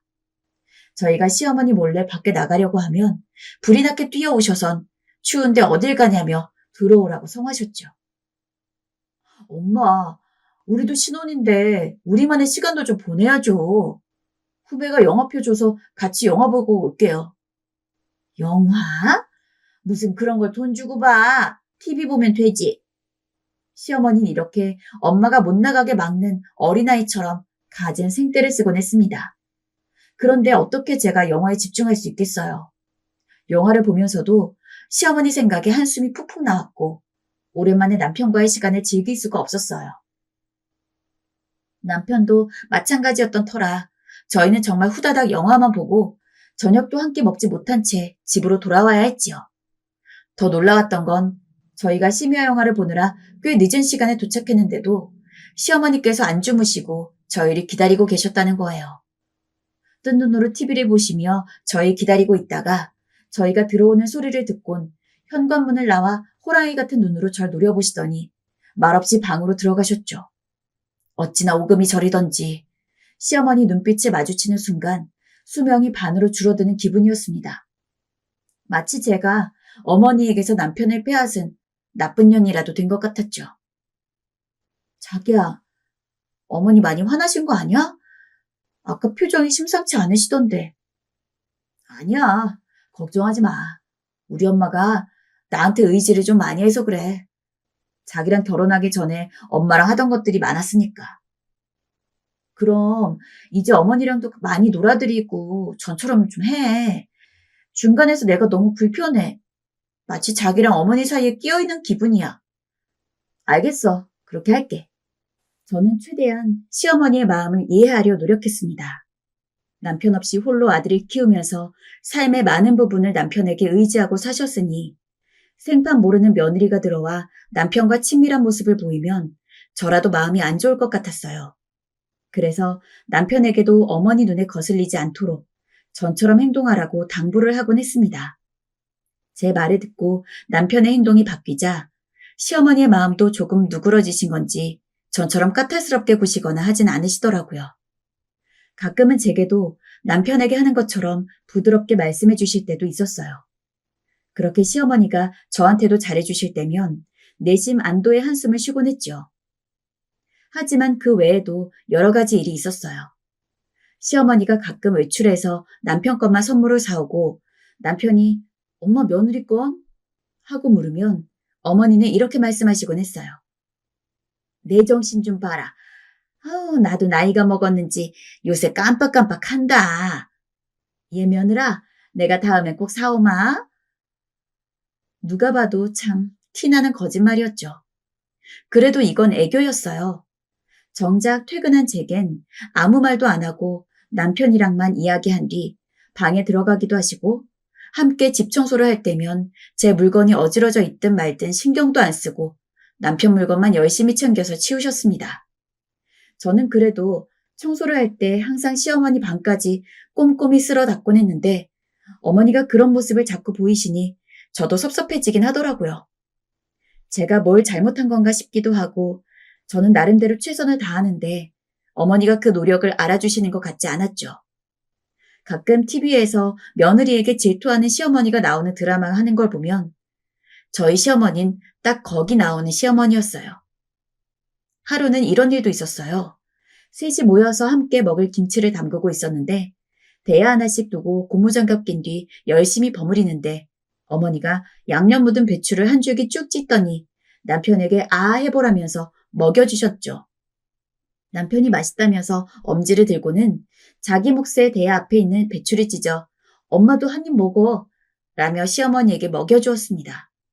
시어머니가 호호 하면서 웃자 남편은 배추를 한 번 더 찢더니 우리 아내도 하며 제게 김치를 먹여주려고 입 가까이 손을 가져왔습니다. 근데 그때 시어머니가 갑자기 남편 손을 팍 내려치는 거 있죠. 이렇게 농땡이 부려서 언제 긴장 끝내려고 그러니? 집중해라. 아주 노골적이셨죠. 저는 그 후 말없이 긴장을 하면서 시어머니 눈치만 보았습니다. 솔직히 그렇게 저와 남편의 사이를 질투하는 시어머니가 어쩔 땐 귀엽기도 했어요. 얼마나 남편을 사랑하시면 저리 10대 소녀처럼 행동하실까 싶어서 그냥 모르는 척, 눈 감은 적도 많았죠. 하지만 좀 힘들다고 생각이 들었던 건 남편은 사업을 하고 있었는데 평소 나오던 매출의 반의 반토막이 날 정도로 심각하게 타격을 입었습니다. 시어머니는 남편이 사업 때문에 힘들어하자 갑자기 남편이 없는 날 제 앞에서 이런 말씀을 하셨습니다. 이게 다 여자가 잘못 들어와서 그래. 며느리가 제대로 들어왔으면 사업이 이렇게 갑자기 망할 리가 없지. 지금까지 어머니의 행동들은 애교로 넘어갈 수 있는 수준이었다 쳐도 이건 아니었어요. 어머니께서 이토록 악의적으로 말씀하시는 건 처음이라 너무 당황스러워 아무 말도 못하고 눈만 꿈뻑거리고 있었어요. 지금 돌이켜보면 저도 어머니께 한마디 했어야 했지만 너무 당황한 나머지 말이 나오지 않았어요. 죄송합니다, 어머니. 그리고 심지어 저는 멍청하게 어머니께 죄송하다고 사과를 드렸어요. 성격이 많이 밝아졌다고 생각했는데 이렇게까지 저한테 나쁜 감정을 드러내는 사람을 보니 다시금 예전에 소심한 제가 나타난 거였죠. 왜 바보같이 굴었나. 그날 밤 제 자신을 탓했지만 어머니께서 그날 이후 몇 날 며칠을 저를 달달 볶으시니 저는 하는 수 없이 고개를 숙이며 어떻게든 시어머니 비위를 맞추려고 애썼습니다. 어머니, 오늘 빨래랑 청소 제가 다 해놨어요. 어머니 요즘 허리도 불편하신데 쉬시면 될 것 같아요. 어머니, 오늘 국 어머니가 좋아하시는 콩나물국 할까요? 넌 왜 이리 말이 많니? 지금 어떤 상황인지 모르는 거니? 아니면 눈치가 없는 거니? 집안 분위기가 이리 심각하고 가라앉아 있는데 왜 혼자 어수선을 떠는 게야? 가서 그냥 네 할 일이나 해라. 웬만하면 방에서 나오지 말고. 말을 할 때가 있고 안 할 때가 있지. 눈치도 없기는. 제가 어떤 행동을 해도 마음에 안 드셨는지 시어머니 마음을 풀지 않으시고 틱틱거리셨고 이것저것 트집을 잡아 저를 괴롭히셨죠. 참다 못한 제가 남편에게 말하려고 남편을 불렀지만 막상 남편의 얼굴을 보니 또 남편은 남편대로 너무 고단하고 힘들어하는 게 눈에 보여 입이 떨어지지 않았습니다. 그래서 그냥 남편에게 힘내라는 말만 전달하곤 한 번 꽉 안아준 뒤 혼자 베개를 눈물로 적셨죠. 그러던 어느 날 시어머니께서 갑자기 제게 옷을 챙겨 입으라고 하더군요. 상민 씨는요? 저랑 어머니만 가는 건가요? 상민이는 큰일 해야 되는데 굳이 사사롭게 그런 데 갈 필요가 없지. 우리 둘이면 된다. 대체 어딜 가자는 건가 싶어서 불안했지만 일단 입을 다물고 대강 챙겨 입은 뒤 시어머니와 함께 길을 나섰습니다. 시어머니는 택시를 잡더니 무슨 주소를 이야기하고는 가만히 앉아 계시더라고요. 택시에서 내릴 때까지 정말 서로 아무 말도 하지 않았습니다. 점점 외진 길을 가던 택시는 거의 길 한복판에 멈췄어요. 시어머니 저를 데리고 내리더니 어딘가로 걷기 시작했습니다. 어쩐지 을씨년스러운 분위기가 나서 겁을 먹고 있는데 어떤 집 앞에서 시어머니가 걸음을 멈추더라고요. 여기저기 살펴보니 무당집인 것 같았습니다. 안에 들어가니 색동복을 차려입은 무당이 엄청나게 무서운 눈으로 저를 째려보고 있더군요. 무당집은 처음인지라 절로 기가 팍 죽었습니다. 저는 일부러 고개를 푹 숙이고 시어머니를 따라 들어 앉았고 무당이 뭐라 말을 할 때까지도 찍소리도 하지 않고 침묵만 지켰죠. 최근에 우리 아들이 사업이 너무 안 좋아져가지고 걱정이 돼서 찾아왔어요. 일을 어찌하면 좋을까요? 그 말에 무당은 손에 들고 있던 막대방울을 정신없이 흔들고 상에 쌀을 몇 번 던지더니 돌연 막대방울로 제 눈을 가리켰습니다.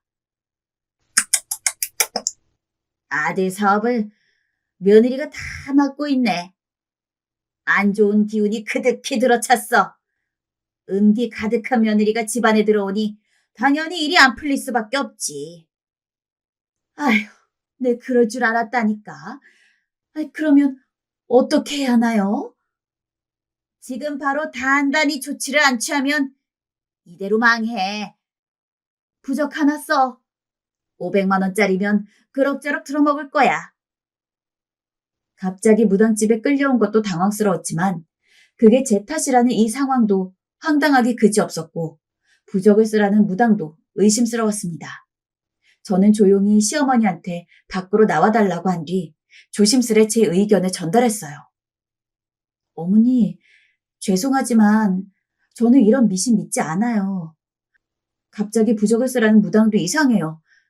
솔직히 돈 벌려는 상술 같아요. 저는 여러모로 납득하기가 힘들어요. 상술? 너 이 무당이 얼마나 용한 무당인지 알기나 하니?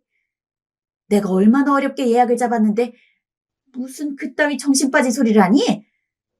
지금 너 때문에 상민이 앞길 막힌 것도 내가 얼마나 열이 받아 죽겠는데 부적을 안 사겠다고? 잔말 말고 내가 시키는 대로 하기나 해라. 잘못을 했으면 만회할 생각을 해야지. 버릇없이 뻗대기는. 무당말 틀린 거 하나 없구나. 네 음기가 우리 상민이 앞길도 집안도 말아먹고 있어. 정말 시어머니는 말 그대로 막무가내였어요. 하지만 가뜩이나 집안 경제 상황도 안 좋은 마당에 500만 원을 부작에 쓴다는 어머니 말도 도저히 받아들일 수 없던 저 역시 이대로 물러날 수가 없었어요. 어머니, 죄송하지만 저 작은 돈이든 큰 돈이든 이런데 그 돈 쓸 수 없어요. 저한테 무당이니 부적이니 뭐니 이런 것들 다 미신으로밖에 안 보이고요. 지금 현재 저희 집 상황이 어떤지 알고 있는데 제가 이 돈 부적 사는데 썼다 하면 상민 씨도 난리 날 거예요. 아니 그러면 너 때문에 상민이가 망한다는데 너는 그게 괜찮은 거야?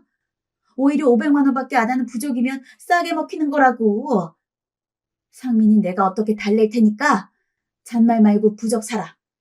안 사면 오늘부로 상민이랑 끝인 줄 알아? 남편과 이혼까지 들먹이는 시어머니를 보니 정말 시어머니가 귀신에 홀린 것처럼 보였습니다. 부적을 안 살 수가 없었죠. 다시 무당집으로 돌아가니 무당은 계속 날카로운 눈으로 저를 보면서 아, 부적 쓸 거면 빨리 써! 라며 거의 반협박을 했고 시어머니도 자꾸 저보고 얼른 돈 내라면서 눈짓을 하는데 정말 울며 겨자 먹기로 돈을 건넸습니다. 당장 가지고 있는 돈이 없어서 급하게 친정 부모님한테 전화를 드려 이런저런 핑계를 대면서까지 돈을 빌렸죠. 부적을 가지고 시어머니와 함께 집으로 돌아오는데 축 처진 저와 다르게 시어머니는 무척 만족스러운 표정이었습니다.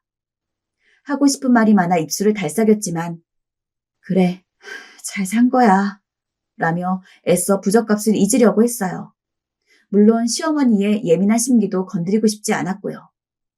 하지만 불운은 커져갔습니다. 시어머니의 무당집 방문은 이날로 끝나지 않았거든요.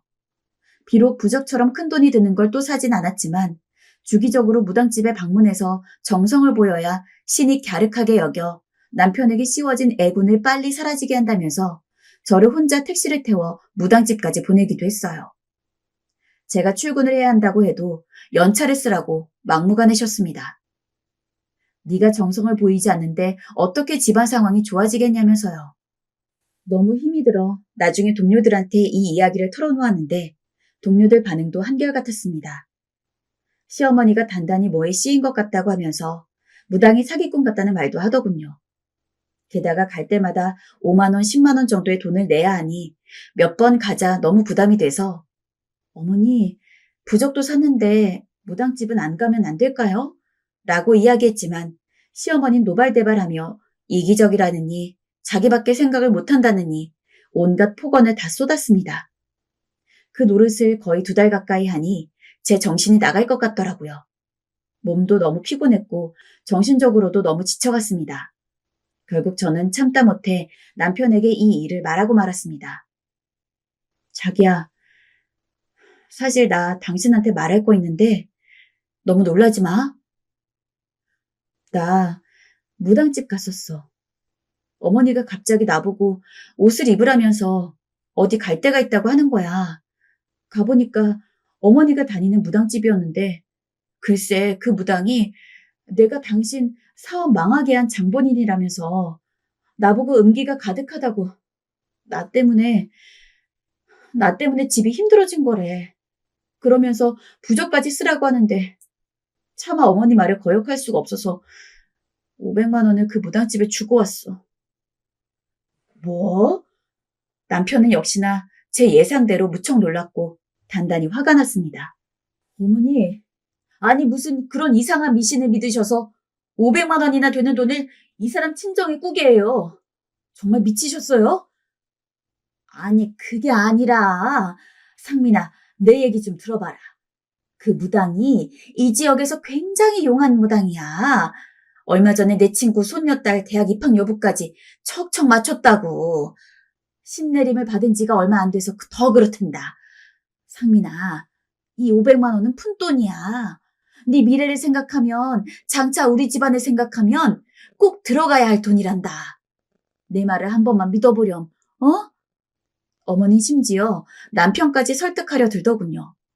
남편은 그런 어머니 말을 몇 분 들어주다가 본인도 질리고 지쳤는지 그대로 집을 나가버렸습니다. 결국 화살은 고스란히 제게로 돌아왔죠. 넌 생각이 있니 없니? 그거 우리끼리 비밀로 하지 않았니? 그걸 고스란히 상민이한테 일러바치면 어쩌자는 거야? 지금 나 욕먹이려는 게야? 너 지금 이간질하니? 어디서 그런 고가운 짓을 해? 아니요, 어머니. 그게 아니라. 저는 어머니 말에 또다시 소심하게 고개를 숙일 수밖에 없었습니다. 시어머니는 한동안 이 일로 남편이 없을 때마다 저를 또 구박하셨고, 저는 그저 내내거리며 어머니 비위만 열심히 맞춰드렸죠. 부적을 썼지만 몇 달이 지나고도 남편 사업이 돌아올 기미가 안 보이니 시어머니는 제 정성이 부족했다면서 다른 방법을 찾겠다고 여기저기 전화를 해보는 듯 했어요. 그쯤 되니 너무 지쳤지만 어느 정도 시어머니가 해달라는 건 맞춰드려야 빨리 끝날 것 같아서 순순히 알았다고 했습니다. 그 이후로 몇 주간은 무당집도 안 가고 너무 편했어요. 회사가 끝나면 바로 집으로 와서 남편이랑 좀 노닥거리다가 저녁을 차려 먹고 밤에 자러 들어가는 평범한 일상이었지만 근래 남편이 모르는 새 하도 무당집에 시달렸더니 집에 있는 것 자체가 너무 행복했습니다. 그런 일상이 계속될 수만 있다면 하고 속으로 바랬지요. 그러다가 어느 날과 마찬가지로 회사에서 일을 하고 있는데 시어머니에게 전화가 왔어요. 네, 어머니, 무슨 일이세요? 오늘 회사 그대로 끝나지? 네, 너 다니는 회사 앞으로 갈 테니 잠깐 보자꾸나. 제 회사까지 오신 적은 없어서 무슨 일이지 하고 생각하다가 일단 야근할 일이 없도록 최대한 빠르게 일을 끝냈습니다. 하지만 어머니께서 오신다고 하니 마음은 불안하기 그지없었죠. 불안한 마음으로 6시 땡 치고 회사 건물을 나서니 바로 앞에 시어머니가 있더라고요. 시어머니는 또 급히 갈 데가 있다며 저와 함께 택시를 탔습니다. 무당집 주소는 아니었어요. 그런데 옆자리에 앉은 시어머니가 계속 안절부절 못하시는 겁니다. 어디 아프냐고 여쭤봐도 조개처럼 입을 꾹 다무시고 아니라고만 하시니 일단 가만히 어머니를 따라갔어요. 택시에서 내리니 어떤 허름한 모텔 앞이었습니다. 도대체 이런 곳에 왜 왔는지 이해가 안 되어서 멀뚱멀뚱 서 있는데 어머니는 심각한 얼굴로 말을 했습니다. 405호로 들어가면 된다. 네? 갑자기요? 어머니 무슨 일인데요? 가라면 가지 뭘 그리 말이 많니? 그리고 오늘 일은 절대 상민이한테 비밀로 해야 한다. 네가 이걸 해야 우리 가족이 돈 걱정 없이 사는 거야. 방에 들어가면 사람이 한 명 있을 텐데 놀라지 말고 거기서 하자는 대로 그냥 하면 돼. 대뜸 무당집에 데려갔을 때만큼 어이없는 주문이었습니다. 설마 시어머니가 내게 위험한 짓을 시킬까 싶어서 일단은 알겠다고 하고 모텔로 들어갔습니다. 엘리베이터에서 4층을 누르고 내려서 405호 앞에서 초인종을 눌렀죠. 그런데 시간이 좀 지나도 아무도 문을 안 여는 겁니다. 안에 사람이 없나 싶어서 무의식적으로 문고리를 돌렸더니 문은 잠겨있지 않았죠. 그냥 들어가야 하는 느낌이길래 쭈뼛대며 들어갔더니 침대에 가운만 걸친 우락부락한 남자가 이상한 띠를 머리에 감싸고 있었습니다. 게다가 남자의 뒤 벽면에는 온갖 부적이 덕지덕지 붙어 있었죠. 너무 소름 끼치고 이상한 분위기였습니다. 그 와중에 저를 본 남자가 씩 웃더니 빨리 들어오라고 손짓하더군요. 그러면서 가운을 풀고 맨몸으로 저에게 다가오려고 하기에 저는 바락바락 소리를 지르며 밖으로 뛰쳐나가 급히 택시를 타고 집으로 돌아왔습니다. 그 짧은 순간에 온갖 생각들이 스치면서 머리를 어지럽게 했습니다. 도대체 이게 무슨 상황인지 가늠도 안 되었지만 서럽고 억울한 마음이 치솟고 눈물이 멈추질 않아서 바로 남편한테 전화해 그간 있었던 일을 전부 이야기했습니다. 남편은 다 듣곤 굳은 목소리로 바로 집으로 갈게. 라고 하고는 전화를 끊었습니다. 계속 흐르는 눈물을 닦아내며 집 근처에 내리니 마침 남편도 비슷한 거리에서 오고 있었는지 문 근처에 서 있더라고요. 남편 손을 잡고 집에 들어가자 시어머니는 잔뜩 화가 나 보이는 저와 남편의 얼굴을 보더니 무언가를 예감한 듯 대꾸 없이 소파에 앉아 있었습니다. 남편은 솟구치는 화를 억누르며 입술을 뗐습니다. 엄마, 대체 무슨 짓을 하는 거예요? 네 사업이 망한 게 다 쟤 때문이라고 무당이 그러더라. 나라도 나서서 해결해야지 어쩌겠니? 엄마, 그런 거 다 미신이잖아요. 그리고 설사 그렇다고 하더라도 서영이가 무슨 잘못이 있어요? 저 사업 때문에 죽을 만큼 힘들어도 서영이 때문에 버틴 거였다고요. 서영이가 그 남자한테 이상한 짓이라도 당했으면 어쩔 뻔했어요? 그 무당이 쟤한테 애군이 있어서 선택받은 남자가 운만 떨어뜨려주면 된다고 했다. 이상한 행동을 하려던 게 아니라 그냥 무속행위만 하려고 했던 거야. 다 너 위해서 그런 거라고. 무속행위요? 그 짐승 같은 짓이 어떻게 무속행위예요? 미친 짓이죠? 남편은 도무지 참을 수 없어 버럭 소리를 질러버렸습니다. 시어머니는 거기에 대고 저를 올가가며 더 자기 주장을 펼치셨죠. 난 처음에 제가 이 집안에 들어왔을 때부터 느낌이 좋지 않았어. 찝찝하고 불길한 게 뭔 일이 일어나도 꼭 일어날 것만 같았다. 근데 거봐라. 쟤 들어오고 잘만 되던 사업 망하고. 엄마 말이 맞지 않았니? 내가 그래서 나선 거야. 나라도 나서야 이 집구석이 좀 풀릴 것 같아서. 넌 그럼 이 애미한테 고마워하며 절이라도 해야지. 무슨 그게 말버릇이냐? 내 앞에서 제 편 들면서 아주 부모한테 잘하는 짓이다. 내가 널 어떻게 키웠는데 애비 없는 자식 소리 안 듣게 하려고 시장에서 야채 팔고 아픈 어리 끌고 다니면서 너 하나만 바라보고 살았는데 아휴 상민이 아빠 내가 이런 취급을 받아요. 자식 다 키워놓고도 죄인 취급을 받는다고요. 급기야 어머니는 바닥을 치며 오열을 하셨어요. 시어머니의 그런 행동에 저도 남편도 기가 차 말없이 입만 벌렸죠. 시어머니 손수건으로 눈물을 찍어 닦으시며 계속해서 궤변을 늘어놓으셨습니다. 쟤만 아니었어도 지금 우리 집안이 얼마나 순탄했겠니? 네가 이런 고생을 했겠냐고. 엄마가 뭘 했니? 넌 결혼하면 안 된다고 했지? 내가 너 어렸을 때부터 점사 볼 때마다 늘 너는 결혼 운이 좋지 않다고 했어. 결혼하지 말아야 한다고. 나랑 평생을 같이 살아야 한다고 했다고. 시어머니의 자식 집착이 얼마나 대단한지 다시금 알 수 있었던 것 같습니다. 저는 시어머니의 말을 듣다 이내 저도 할 말은 해야겠다 싶어 그간의 서름을 쏟아내기 시작했어요. 어머니, 제가 얼마나 무서웠는지 아세요? 그 남자 가운만 입고 있었다고요. 맨몸으로 저한테 다가오는데 얼마나 음흉했는지 아세요? 아직도 잊혀지지가 않아요. 그리고 어머니, 절 부른덩어리 취급하시는데 저 이 집에 시집 와서 어머니 줄여드리려고 퇴근하고 와서도 계속 집안일하고 어머니 병원 가실 때마다 제가 다 모셔다 드렸잖아요. 그런 거 기억 못 하세요? 전 어머니한테 어떻게든 이쁨 받아보겠다고 죽어라 애쓰는데 그럴 때마다 어머니 저한테 어떻게 하셨어요? 그냥 저 까내리고 무시하셨죠? 제가 얼마나 힘들었는지 아세요? 이상하게도 속에 있던 말을 꺼내서 그런지 말을 하면서도 눈물이 절로 줄줄 나더군요. 저는 더 말을 잇지 못하고 바닥에 엎어져 눈물을 뚝뚝 떨궜습니다. 남편은 그런 절보다 천천히 일으켜주었고 마지막으로 시어머니에게 앞으로 저 더 이상 엄마 아들 아니니까 다시는 연락하지 마세요. 라고 하고는 제 손을 잡은 뒤 캐리어에 필요한 짐들만 대강 싸고 바로 시댁을 나갔습니다. 시어머니는 마지막까지 남편을 향해 다 너를 위해서 그런 거라며 고래고래 소리를 지르셨어요. 그 비명 같은 소음이 귀딱지 않는 게 싫어서 저는 남편과 함께 급하게 발걸음을 옮겼습니다. 다신 시어머니를 마주치지 않기 위해서요. 그 이후에도 시어머니는 계속 남편에게 연락을 취하셨어요. 집에 들어오라고 하면서 나중엔 자기가 잘못했다는 말까지 하시더라고요. 하지만 이미 시어머니에게 실망할 대로 실망한 남편은 더 시어머니를 보고 싶지 않아 했어요. 어머니를 사랑했던 것만큼 충격도 큰 것 같았죠.